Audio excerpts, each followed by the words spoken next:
Welcome to Notes 4.5, Graphs of Sine and Cosine Functions. And this is part one of this section. And our objectives here are to sketch the graphs of basic sine and cosine functions, use amplitude and period to help sketch the graphs of sine and cosine functions, sketch translations of the graphs of sine and cosine functions, remember up, down, left, right, and use the sine and cosine functions to model real life data.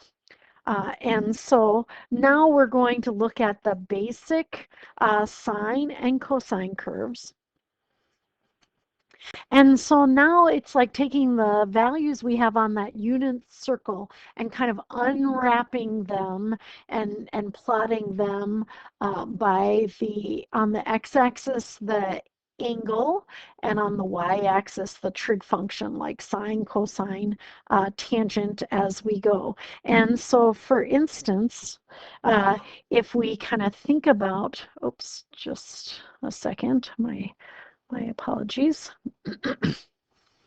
If we think about even just a unit circle and these values that are here, here, here, and here, and this is 1, 0, 0, 1, negative 1, 0, and 0, negative 1, and think for a minute about the fact that those are cosine theta and sine theta. And so if we're moving from 0 to 2 pi, and that's how we'll go, from 0 to 2 pi, and so I'm at 0 here, and I'll be at 2 pi there, and there's a half, and there's 1 pi. So at 0, the sine is 0. At pi over 2, which would be my first step, the sine is 1. At pi, which would be right over here, the sine is back to 0. At at 3 pi over 2, the sine is negative 1. And when we get back to 2 pi, the sine is 0 again. And then just drawing in that curve, there is, oh, that is a bad drawing. There is the sine function. And then likewise, let's do the cosine function just to kind of get a sense of that before we look at this lesson. So there's pi over 2, pi, 3 pi over 2, and 2 pi. We've got 0, 1, and negative 1. So then for this one, and I'll use maybe a different color here, cosine is the x value, and so that starts at 1 when the angle is 0. When we go to pi over 2, it's now at 0. When we go to pi, it's now at negative 1. When we go to 3 pi over 2, it's now at 0 again. And then when we get back to, back to 2 pi, it's back to 1 again. And then this is the cosine curve. Oh, wasn't that awesome? So that's really what we're talking about. And we'll talk about these 5 key points as well. So the basic sine and cosine curves, you want to know them well. And I'll just let you read that. Moving on. Here is this one cycle, and they've plotted more points there as well, and they're showing what that looks like for negative angle values as well. And we could have moved negative. It's like, you know, our height on that Ferris wheel at the Mall of America, if it were really centered at that second floor at the center of the circle, which it is not. And then here's the graph of cosine. And so just talking more about those. So the domain is all real numbers. We do want to know that. For sine and cosine, it's all real numbers. The range is the interval from -1 to 1, including each of those. Each function has a period of 2 pi, so you want to know that as well. So there's some kind of important information. And then the next thing is kind of thinking about these 5 key points as we go. But we also want to remember the symmetries. So the sine curve is symmetric with respect to the origin. Cosine is symmetric with respect to the y-axis. And so then also um, the sine function is odd and the cosine function is even. And we'll note that again as we go. And there's kind of just a little more of a picture of that sine and cosine. Symmetric with respect to the origin for sine, rotating it 180 degrees, it maps on itself, and symmetric with respect to the y-axis for cosine, it's even, and if we fold it on the y-axis, it maps onto itself. Now, here are the 5 key points. The expectation is that you can use these 5 key points and take a few minutes and draw yourself a really good picture of this, you know, the axes and 4 little markings for pi over 2, pi, 3 pi over 2, and 2 pi. And then 1 is the maximum and -1 is the minimum. The key points are at 0, the maximum, middle, I call it the minimum, then back to the middle, and you can kind of draw that in, and I'll kind of make it go back to that. And same thing here, same axes, and kind of just writing things as you go. Pause this to get that good picture of that. And then I'm also going to write some of that stuff from the last few slides on here. So once you're done with that, then you can move on. So just a reminder, the domain for the sine function is from -infinity to infinity. The range is from -1 to 1 inclusive. One cycle or period is 2 pi. And, you know, these are just my Janet Jones helpful hints for some of these things. So it starts at 0 and it ends at 2 pi. And it's symmetric with respect to the origin. And it is odd. And that means f of -x equals negative f of x. And likewise, hopefully you have a nice picture of the cosine, same domain. Domain goes from -infinity to infinity. Same range from -1 to 1, but not the same values at the same time. One cycle there, or period, is at 2 pi. And it also has a start of 0 and it ends at 2 pi. It is, though, symmetric with respect to the y-axis, and it is even, and that means that f of -x equals f of x. When we put in a negative, we get that same value as we go through. So know the 5 key points. Know the 5 key points. And some of those other things will help you as we manipulate trig functions. It is my expectation right now that you are using graph paper for these graphs. You have that with you. You are making good graphs as you go, because if you're not practicing them now, when you take the exam, it will be difficult for you. And I expect you to be plotting specific points that are key points, not trying to kind of use a table of values and plot things as you go. So just be aware of that.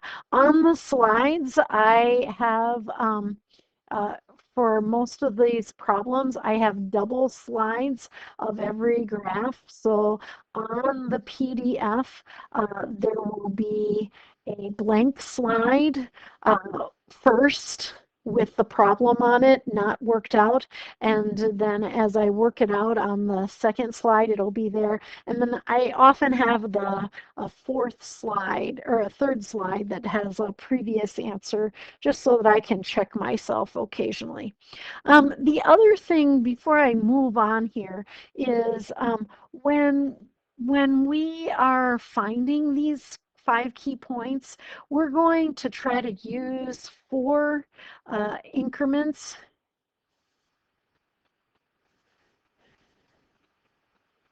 Four increments. I don't know if that's how you spell increments, but that's what I am writing to get the 5 key points.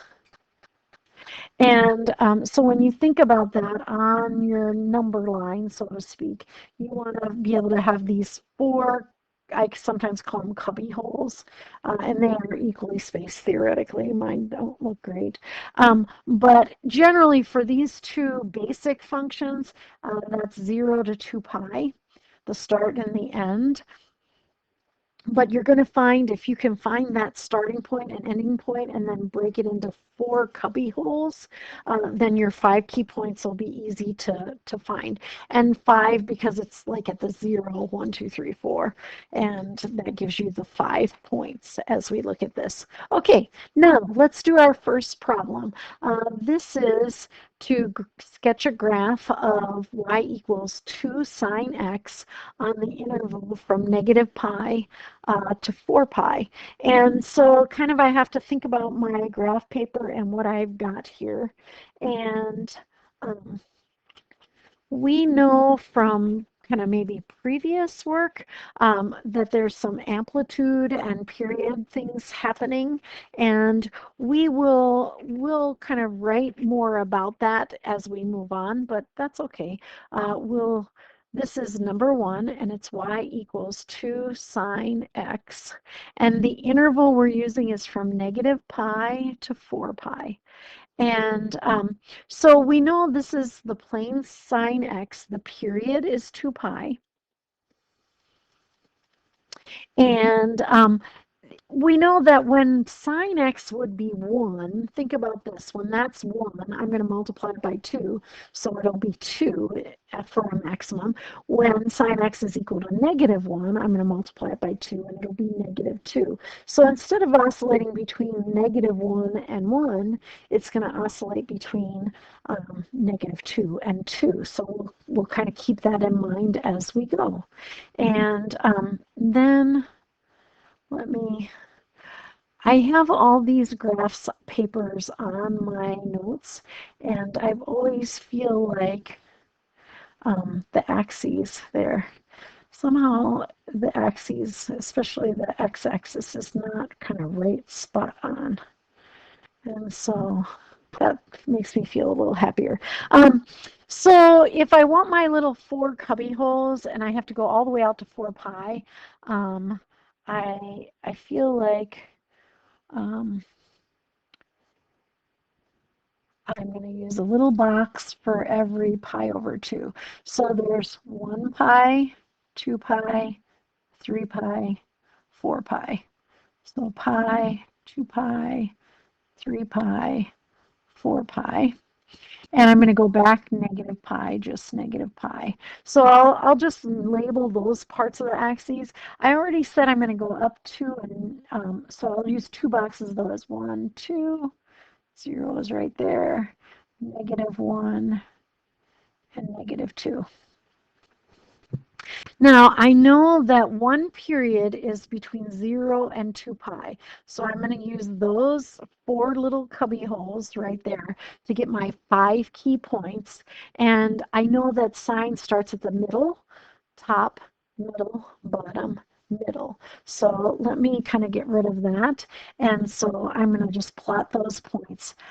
Its sign starts at the middle and then to the top, which is now 2, middle to the bottom, and then middle again.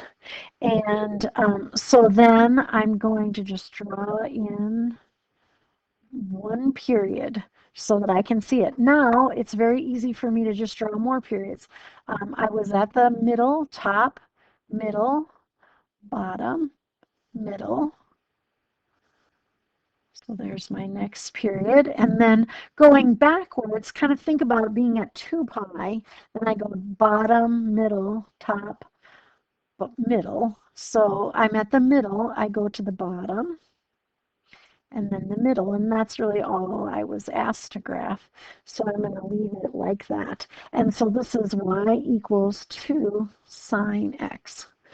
Sometimes I also draw on the plain sine x. I didn't do that this time, but I think that should be okay. And I'll have the second slide here, or third slide really, with those on there. And so you can see I used a little different color coding as well. Maybe on the next one I will put an original function also. Then we're going to go to amplitude and period. So I maybe commented on amplitude a little bit as I went through this, but now we want to kind of look at actually amplitude, which is, how far it is from the middle to the top and the middle to the bottom, and period, 0 to 2 pi is that original period, but maybe we'll manipulate that a little bit as we go. In the end of this section, we're going to have all of this figured out for these A, B, C, and D values. And notice it starts with D, and so we're maybe a little more familiar with seeing this like this. And let me write that. I'll write it in blue. Y equals A sine parentheses bx minus c parentheses and then plus d. And really, if you can do sine, you can do cosine. They're very, very related to each other as we go. And so right now, even though it's the beginning of the lesson, I'm going to just remind you or tell you of all of the things that are going to happen from these A, B, and C things. So A is going to be a vertical stretch or shrink.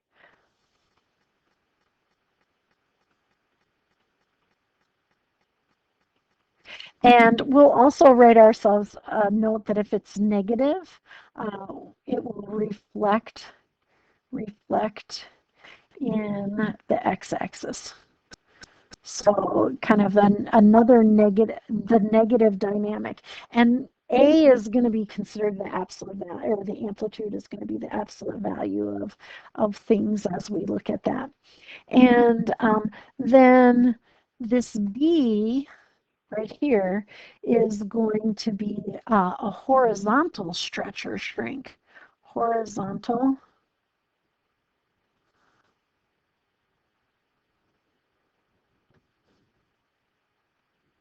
stretch or shrink.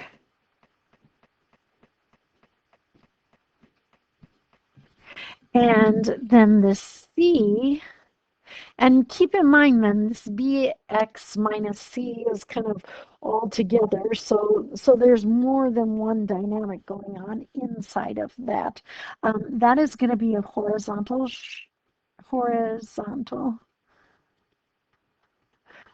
shift. So that's going to move it left or right as we look at that.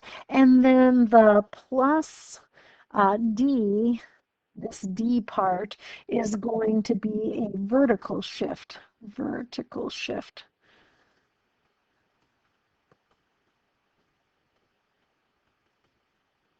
As we look at that. So those are just some things to kind of know about right away. And it does say here also, and it's A that we're going to look at the most right now. So you might want to write yourself a little more about that. The A acts as a scaling factor for a vertical stretch or vertical shrink. And so if the absolute value of A is greater than 1, the curve is stretched. And if absolute value of A is less than 1, the curve is shrunk. As we look at that. And I think you'll like actually the stretching and shrinking concept in trig functions better than maybe other functions, because I think it's just a little easier to see with trig functions as we look at that. Write a good note about that. We'll just talk really in this part of the section about amplitude and period as we go. And actually, maybe before we go on to the next one, we'll just write in here period. Is going to have be what B is going to be talking about, and this A is going to be talking about amplitude. Amplitude.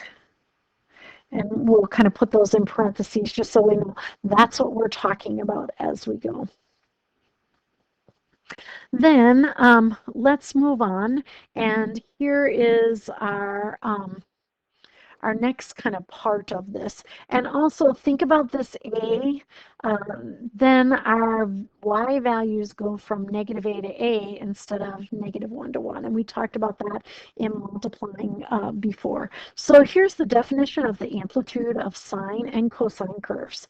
And the amplitude of y equals a sine x or y equals a cosine x represents 1/2 the distance between the maximum and minimum values of the function and is given by the amplitude. So we're going to write amplitude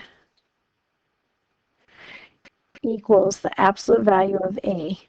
The negative value, if it has a negative in front of it, talks about reflecting it in that x-axis. So we don't kind of think about that.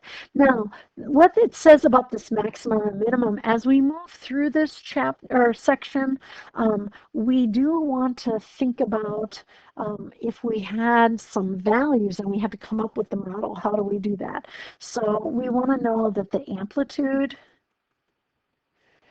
is equal to the absolute value of the maximum minus the minimum divided by 2. So the maximum minus the minimum divided by 2. And that will help you kind of down the road as we go. Now, the next thing we're going to do is on the same graph, we're going to graph each one of these functions. So they're all related to cosine, and they're all changing the amplitude. And I have mine pre-set up, and so if you're using the handout that I have there, you'll have yours pre-set up also. And so when the amplitude is 1/2, that means my max is going to be 1/2, and my min is going to be negative 1/2. And my period is still 2 pi. So cosine, if you remember, starts at the top, middle, bottom, middle, top. So cosine kind of looks like that. So for this first one, and I have them color-coded, blue, green, red, so I'll keep them that way. So I used 2 boxes, so half would be easy to find. So the first one, 1/2 at 0, and then it goes to the middle, and then the bottom, and then the middle, and then the top. And we're just going to draw one period in here so that we can kind of see that's what one period will look like. Now, on the second one, it's 3 cosine x, so our maximum will be 3, and our minimum will be negative 3. And same thing, so it's going to start at the top, then the middle. Notice it's hitting the middle, same place, then the bottom, then the middle, and then the top. And so then we can sketch, that one in. I have to redraw that, sorry. It's the best I can do, not super great.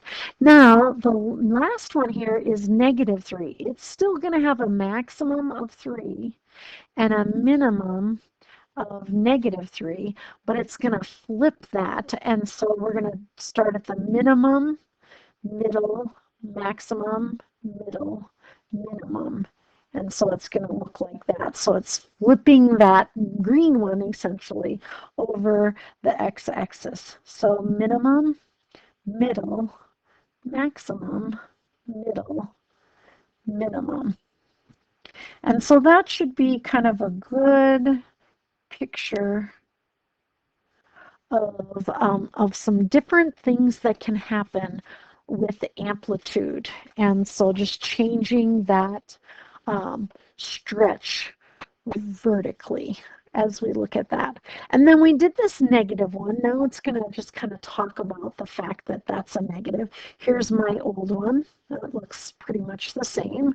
And I probably will delete out those. They're just for me to make sure I check, because occasionally I do make mistakes, as you're well aware.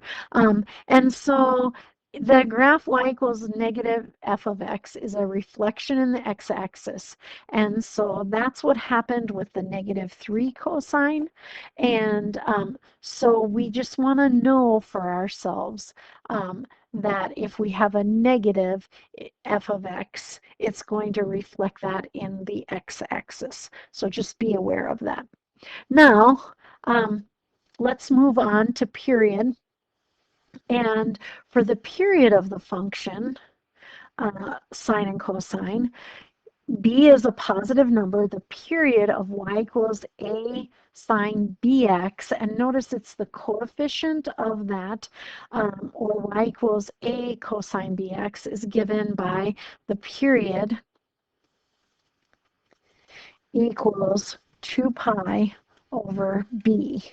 And then we're going to say also, think about if I multiply by b and divide by the period, also b is equal to 2 pi divided by the period. So if we know that period, we can also find that as we go. Also notice that when, and we'll write notice, when 0 is less than b, which is less than 1, the period is greater than 2 pi. And the way I think about this, let's think of b being a half. And so in my mind, I think if it's going half as fast, it's going to take twice as long. And then also, when b is greater than 1, the period is less than 2 pi. So think about b being 4. So things are going 4 times as fast. So it will have a period in 1/4 of the space as we go. So kind of keep that in mind. Another just little pointer I'm going to give you right now is just keep in mind that if we have y equals sine 1/2 x, that could also be written as y equals sine of x over 2. And so sometimes people don't recognize that that x over 2 is the same as 1/2 x as we go. So just be aware of that. And also notice we had talked about that whole general formula, and right now we're just looking at just a piece of that whole formula. All right, then also just a reminder or something to think about. If when b is negative, then a sine of negative x is equal to negative sine x. And for cosine, the cosine of negative x is equal to the cosine of x. And so just kind of keep that in mind. And we'll want to rewrite it in terms of the ones on the right-hand side there. If we have a sine of negative x or cosine of negative x, we'll want to write them with the negative either out in front for sine or without the negative for cosine. Now, moving on. we're going to sketch the graph of sine of x over 2. And so the way that I'm going to do this is I'm going to first sketch the sine of x and then sine of x over 2. So let's do our some scaling here. And I'm going to go every 2 boxes is pi. And I'm going to go 1, 2, 3, 4 pi.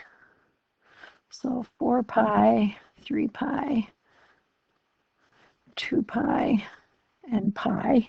And backwards, I'm going to go 2 pi, negative 2 pi, negative pi. 0 will be right there. My amplitude is only 1, so I'll just go up the 2 boxes and down 2 boxes for 1 and negative 1. Now, I'm going to start by, I'm going to first, let me write this in blue. I'm going to first graph y equals sine x. And actually, I'm going to fill the graph, but at first, I'm just going to do one period of each. So sine, if you remember, starts at the middle, top, middle, bottom, middle. So there's y equals sine x. And the reason we do that 5 key points, if we miss one as we go, we'll be okay. Now, I'm just going to leave that there, and at the end, I'm going to put in the rest of that period. Then I'm going to look at y equals the sine of x over 2. And I just gave that hint a little bit ago. So that's y equals the sine of 1/2 x. So that means b is 1/2. And so the period is 2 pi divided by b. So in this case, 2 pi divided by 1/2. And so let me slide that up. So the period here is 2 pi times 2 over 1, or 4 pi. So our period is 4 pi for this one. So now maybe you'll know why I went so far out here, because now I want to use yellow a minute, and I'm going to go from 0 to 4 pi for one period. So halfway is going to be at 2 pi, and then to make my 4 cubby holes, 1, 2, 3, 4, I'm going to just use that whole space that's there. So then let's kind of draw that in. So at 0, I'm at 0, and then it goes all the way to 1 pi, I'm at the top, and then 2 pi, I'm back to the middle, and then 3 pi, I'm to the bottom, and then 4 pi, I'm back to the middle. So, and think about what we're doing. We're taking our angle and we're multiplying by 1/2 or dividing by 2, if you want to think of it that way. So it takes all the way to 4 pi for that angle to actually be equivalent to 2 pi. So notice that I'm going to get 2 periods of regular sine x in the space of 1 period of sine of x over 2. So now let's go and just put more of that original sine function. So then this is just one box at a time, top, middle, bottom, middle. So there's 2 periods there. Think about what you're going to get back here to negative 2 pi. I'm going to get a whole period of this blue regular sine function. And what should I get of the red one? I should get only 1/2 of a period. So remember, I have to go 2 boxes to the bottom and then 2 boxes back to the middle. So carefully looking for that is going to be a kind of a big hint for us. And then when we have this change in period, we're going to note that we want to divide the period into 4 equal parts to find the key, to find the key points. And so think about that. If we take 4 pi divided by 4, that means every cubbyhole was pi, pi, pi, pi, was 1 pi. And that is how we did that. So just kind of keep that in mind. That's going to help you down the road especially. So take a minute and I'm going to leave this 3B. If you want to try it, go ahead and then we'll pick up with that next time. Have a great rest of your day.